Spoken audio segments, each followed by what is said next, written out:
live. You're watching Fox 44 News First Edition.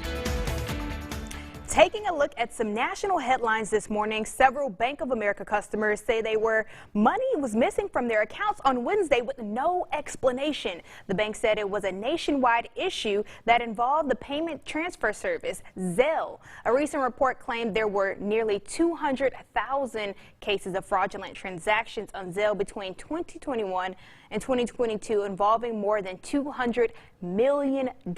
Bank of America says the issue was resolved as of yesterday afternoon. Some customers could face overdraft fees, but no word on how any fees will be handled.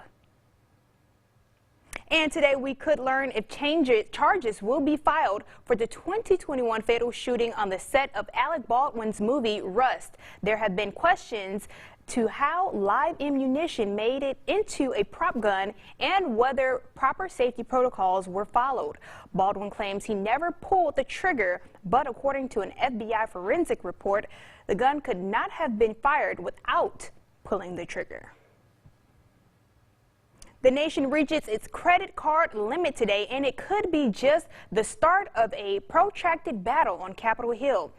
Doug Luzander has more from Washington this morning, where a standoff is already brewing over raising the debt ceiling.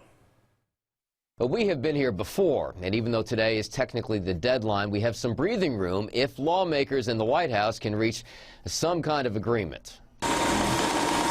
It's hard to even conceptualize $31.4 trillion, but that is the nation's credit limit that we are hitting today. This is something that should be happening without conditions. The White House with a preemptive strike, saying the president will not accede to Republican demands for spending cuts in exchange for Congress signing off on more borrowing authority. We're just not going to negotiate about that because, again, it was done under the last president.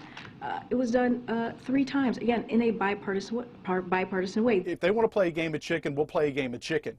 But we're going to do what's necessary to right this ship for the American people. Newly emboldened Republicans in the House want some spending concessions, pointing to the massive run-up in debt in recent years. The Treasury Department says there is some wiggle room here. They'll start deploying what they call extraordinary measures to extend the debt deadline until this summer. But absent an agreement, a default could reverberate through the entire economy, and not everyone wants to push this to the brink. The Senate Democrats and a whole lot of Senate Republicans had a spending party. I didn't vote to do it.